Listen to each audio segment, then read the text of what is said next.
So 3-4. I've been here at Ball State. Just finished my 5th season. I'm going on year 6, and we've run all sorts of different defenses during my time here. This will be going on to our 3rd year now, based out of the 3-4. And just going to talk a little bit about linebacker play. In our structure, I coach the outside backers, what we call our Joker and our Sam, and then our inside guys, our Mike and our Will, are coached by our defensive coordinator, Tyler Stockton. So really just kind of getting into the nuts and bolts. With 15 minutes here. I know I did have drill work in there as well. Unfortunately, with kind of the time being right now, I don't have access to that tape. We're server-based stuff, so I can't just hop online and get that. So enough. I'll have 3-4 backer fundamentals, run fit stuff, and I got some tape here at the end too as well. Just like I said, just nuts and bolts. And if anybody's got any, questions or after this, there's my email and Twitter. Hit me up. I got no problem talking to anybody through any ball and whatever I can share with you all. So, we're at 3-4 quarters, and playing quarters behind it. Just kind of our structure right there. A lot of people are different. You say 3-4, that can mean a lot of different things to some people. We are probably as true in old school, 3-4 as you can get. I mean, my 2 guys they're 2 linebackers. So that's Sam right there to the field. He's not a DB. He's at least for us right now, he's 6'3", 6'4", 230 pounds. In the MAC 11 personnel and this 12 personnel league. The only time we're ever seeing 10 personnel is when we are playing Kent State and Coach Lewis, and we don't play him this year. So thank God. So right there, and then just base alignments there with our Will and our Mike. Now, a lot of our stuff from an alignment standpoint, to be honest with you, is going to be primarily off a game plan.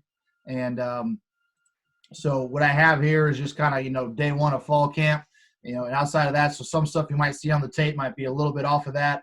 And also, too, our guys aren't robots by any stretch of the imagination. So if something's a little bit off, don't hesitate to ask. So our Joker here is our boundary guy. Some people call him the Jack, whatever it may be. He's usually going to be in a 9 technique. We've done a little bit different things every single year. Primarily in the past, he's played a 9, and really from just a general structure, these 2 guys are primarily going to box or leverage everything. And then these guys are either, action to them, spill over the top. And then our safeties behind them are always going to be stack and fit guys. They're pass first, and they're reading their keys. They're reading their number 2, and then they're going to come into that fit. So just wanted you guys to see the base structure, what I'm talking about when I do start talking about our inside and outside guys and what they're doing and where they're aligned primarily on each play. So just linebacker fundamentals, and I'll go through both inside and outside, but the beginning, it will just be stance, key, and start, showing you guys exactly what we do and how we teach it. So for our inside backers, their stances are never really going to change. They're always going to primarily be in the box. The only time that they'll ever come out of that box primarily is going to be when the Mike has 3 removed to the field. The Will could possibly be removed from the box, but we do some different stuff based off game plan. Try to keep our big guys in the box and keep our guys who are used to playing out in the field, keep them out and playing in the field what they're used to doing. So from an inside linebacker stance, both of our stances, we're going to talk about that Z shape of the body, and that's that Z shape right there. We want a flat back, arched up. We want our eyes up, hands not pressing down on those knees, but just slightly on the inside. So like I said right there, looks like he's pressing on them. And then my toes and feet, I want those pointed square and straight. So for my inside backers, guys, who are going to be lined up in the box, this is our primarily stance that we teach, and it's really the only one that they have throughout their time. If you're talking about key, what we're looking at pre-snap, and I kind of chuckled as I was making this drawing today. We tell them to key the triangle, and you can see by that shape right there is obviously not a triangle. I was not a math guy by any means, but when we say the triangle, all we're saying is any near guard tackle, okay, and then any back or maybe there's an off-the-ball guy to that side. That's that triangle that we're talking about. When we're talking day 1, base install, first day of fall camp, that triangle. Now, that key can change as we get into the season based off game plan and whoever that guy might be. But day 1, we're teaching him that triangle. And so for this Will's triangle over here, doesn't have a back to worry about. And it's always better when these guys are aligned on the line, not to worry about them going back or anywhere else. So this Will's triangle, he'll have a true triangle right here, and that's what he's looking at right there. So from a key standpoint for the inside guys.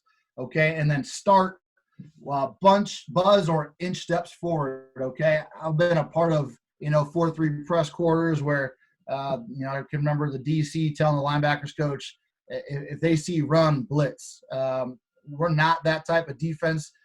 Our guys, our inside backers are always going to be A to C gap players depending on flow. And I'll have a video and drawings of that as we go. So they can't be, lining up at 4 yards and then the ball snapped, they're just running downhill. We had a Mike Backer who was, a 2-year All-MAC player for us, but I'm kind of jumping ahead here, but we had to back him up to 5 yards, toes at 5, because he would creep up as the game went on. All of a sudden his toes would be at 3.5, and then the ball was snapped, and he's in the ass of our nose, which obviously is not what you want when you're playing inside backer. So like I said, the multiple gap responsibilities, they need to believe what we see. And like I said, we're not asking them to blitz at the snap. Now, once they have made their key, all right, and they have their decision, I'm going. And they need to play downhill and play fast. You'll see some clips of guys spilling, some guys of them leveraging. We do have base rules based off game plan, but at the end of the day, we tell them, if you make that decision and you're on the other side of the line of scrimmage, then the guy behind you will be able to fit off of you. And sometimes just based off maybe natural body position or angles, you tell a kid to spill, and the way the spacing is, and obviously football is a game where people are moving all different ways and in different parts of the field. Sometimes it might be leverage in a certain situation. So we're not going to get on a kid for spilling or leveraging, at least at the inside backer spot, based off whatever else is going on the field. So kind of stance and start there for the inside guys. What we're looking at here pre-snap, okay, and then once we see what's going on, then we're going. And I'll have video too to kind of explain a little bit more of that too as well.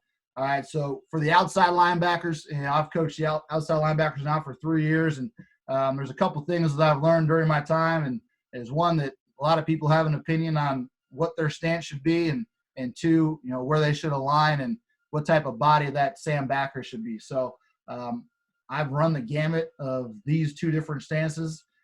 Primarily the film you're going to see is what we call our shuffle squeeze stance. And when we first made that switch to a 3-4, Wisconsin, it was really the team we kind of based most of our stuff out of when we made that transition. And this stance here is kind of where that one originated from here, the shuffle squeeze stance. What I gravitated away from, which I didn't like about it, is the weight distribution. I thought that it slowed the guy down. So you're talking about run pass key, you're a first and second down pass scenario. I felt from a get off standpoint, it wasn't what I wanted it to be. And 1-2, I just thought it was uncomfortable for a lot of the kids. And if it's uncomfortable for them, it doesn't make a lot of sense to do it. You want them to be comfortable in what we're asking them to do. So gravitated towards this staggered stance right here. And it's, I'm a defensive lineman by nature and background. I mean, it's no different. If I'm in a 3-point stance, I'll have my outside foot is going to be up, and now I'm just standing up in a 2-point stance. So I try to mimic that as much as possible. And then in a third down pass rush scenario, I really give those guys the freedom to align however they want, just because, like I said, I want them to be comfortable. And unless we're running a game or a stunt, in my opinion, it doesn't matter if that front foot's forward or backwards. So like to give them the freedom on third down for that. So from a stance standpoint, when I'm aligned on the line of scrimmage, sorry if I didn't preface that from the beginning, this is when I'm aligned on the line of scrimmage and outside backer. Okay, so now our Sam backer is the one who's more often than not is going to be apex right here. So from an apex stance, it's really going to be the exact same thing as our inside backers. The only thing that I like to have my Sams do from the field is have a true heel-to-toe stagger from that near foot to the back foot. So you can see, man, Christian here is a little bit more bait, more square than I like him to be. I really like that inside foot being hard up here and that outside foot being truly a heel-to-toe stagger, just because when I do get a run pass key and then I read that it's pass, I like him to be able to now transition my eyes to number 2 or whatever my pass responsibility is. And I just think it's more fluid for these guys when their hips are already open to the field, that is, for any type of reroute or if they have to push and expand, depending on coverage from a coverage standpoint. Now, what am I looking at as the outside backer here? We always talk about the end man on the line of scrimmage. That's his key. Both of our backers, whether it's this Sam or it's the the Joker here, all right, who's our end of line guy, they're in the run fit on every single play. So in base quarters defense. So I want him eyes in here. I'm in the run fit, and I'm really just getting a run pass key out of this guy. And you'll kind of see by the nature of what we tell this Sam backer from a run fit standpoint, he can be slow to go and quick to trigger, or something that I preach to my guys all the time.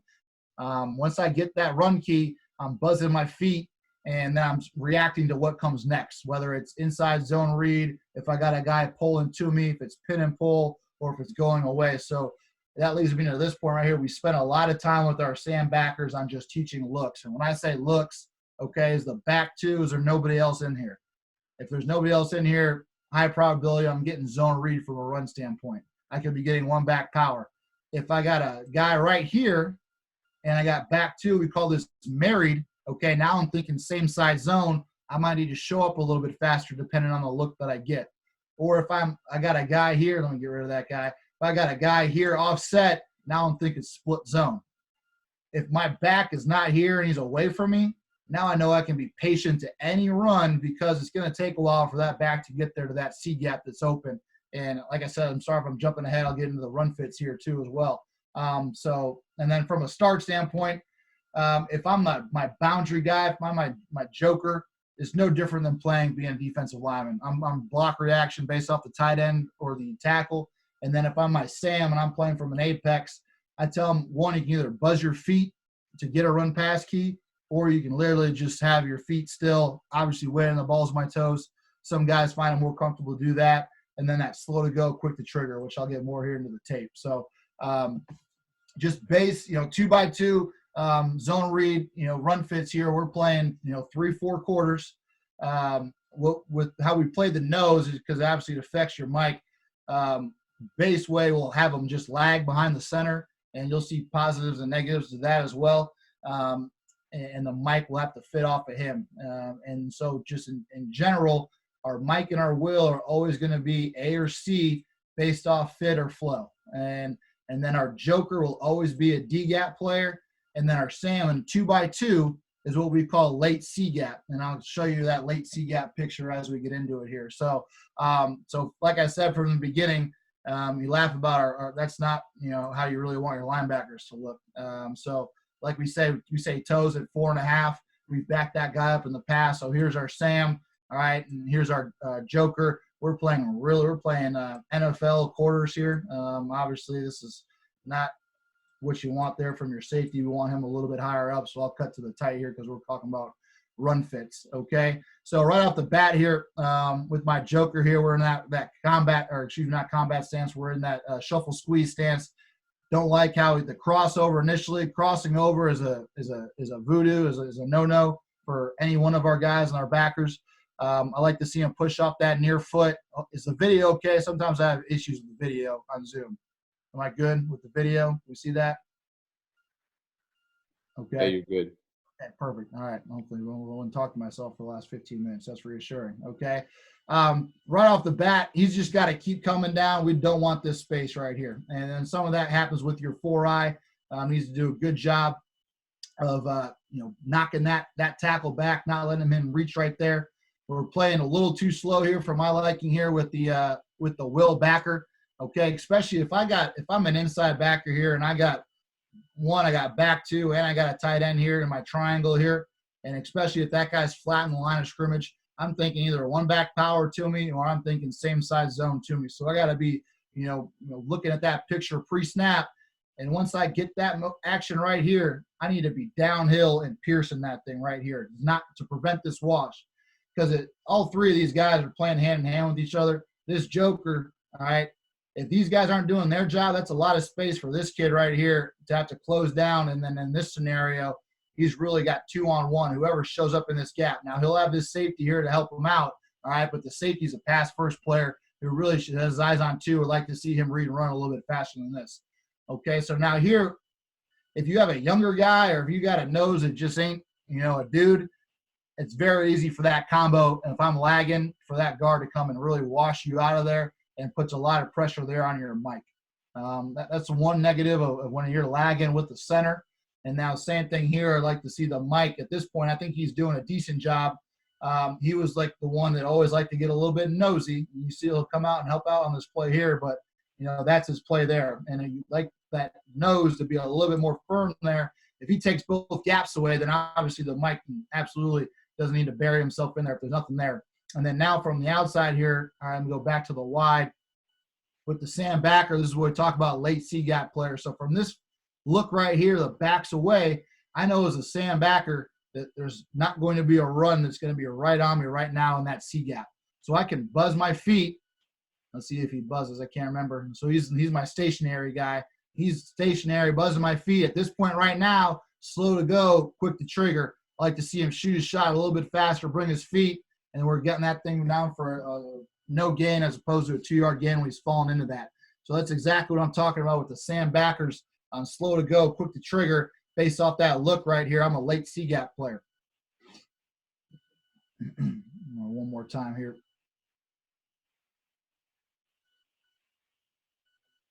All right, so then now I'm having the tight end is basing out the joker here. Everybody else's fit is the exact same. Will's still my C-gap player. Hypothetically, they're reading the will, even though I think they're just reading numbers here, whatever they're doing. So, again, you'll see a couple different things going on here. One, this is the guy I was talking about. He liked to creep up, and he's doing this shit. All of a sudden, the ball snap, he's at 3 yards. At this point in time, I like to see him, go make the play. The Sam is way too aggressive out here. Okay, we talk about slow to go. He's crossing over. I know traditionally you're not going to be running an RPOs to the field with that there and then the quarterback coming back, but your offensive guys surprise me every single week with what we're throwing out there now these days. And then really like to see the 4-eye do a better job of not getting washed right there. The joker can press in that gap right there, and then that's Will's C gap obviously is pretty damn big there. Obviously, you'd like to see him bring his feet, eyes up, but the Mike does a good job cleaning that thing up towards the end there. So just a good video, good clip here of just seeing a basic run fit from what we're working with our 3-4 quarter structure right here, 2x2 zone read. So here's the one where it's not ideal, but you'll see what's better when you're playing behind with the Will and the Mike. So versus zone read, they're playing behind the zone. So they're AC wherever the zone is. So if the Mike is behind the zone here, he is a C-gap player, and we tell the Sam that he's late C-gap, so we can get 2 guys on the quarterback. Will's the A-gap player, and for this boundary safety, we say he's C-gap late. And ideally with what most offenses are doing now for us is anytime you're getting zone read, it's going to traditionally be same side zone now is really what some people will call it. Very rarely on inside zone will that thing bounce all the way back over to that C-gap. And if it does, it's late, so it gives the opportunity for this boundary safety to come down his stem and then make the play. So you'll see here we're showing cover 3. All right, we're showing cover 3 and playing quarters behind it. The boundary safety is way too lackadaisical in his disguise, and the ball is snapped here, and he's a quarter safety playing, from 15 yards off his number 2. So this is what I'm talking. So this is his late C gap here. And then in this game, too, we're playing, 2 younger guys who got confused with the call. So they're playing their cover 3 run fits right here. And you'll kind of see where that hurts us when you don't play it behind. So if you don't play it behind and you have your Mike chasing that A gap right there, and then you're leaving just your Sam out here for that C gap. You can tell, based off that look right there, that's not sound defense if you're asking that guy right there to play the C gap and have some type of coverage responsibilities. So if this picture were to look right, the 4-eye is going to stay in here. The Mike will stay back for that C gap. He's late C gap. Here is the nose. My will play that A gap. I got a 4-eye here. My joker is setting the edge, and my quarter safety is not in the middle of the field, and he's right here, flat-footed off a tight end, and he's fitting that late C gap because you can see that late C gap, how long it would take for that back to even get to that C gap, which actually ends up not even really existing. But when you're not playing with a true C gap player and a late C gap versus zone read, the ability for that back to cut back, and then now you got a lot of space back there, and you're in a hurt of trouble right there. So Hopefully you guys can see exactly what I'm talking about with having that C gap player. They're chasing the cover 3 fits here. We want to be in our cover 4 fits. Okay, and then I just got a couple more clips here of just some variations of stuff we'll see. So this is just a pin pull variation here. When we played Notre Dame a couple of years ago.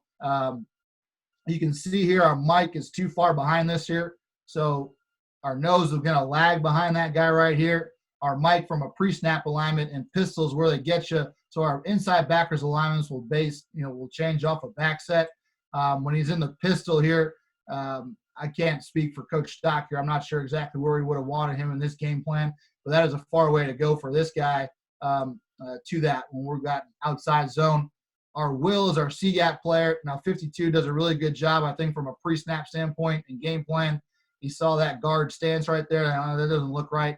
And so if he sees it right now, he can cross face, which he does a really good job of.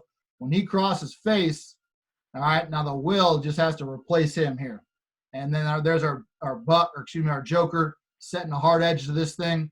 We get good penetration from the backside 4-eye. And then here's our late C-gap player out here with the Sam just buzzing his feet and any type of play action and whatnot. He's out here ready to roll. But a really good job, really from the 4-eye here and setting a good boundary right here with our Joker. Setting the edge, and then we're just cleaning up with that Will backers playing off the 4-eye. Mike's got to get going. So we'll see this counter look a bunch in our 3-4 structure.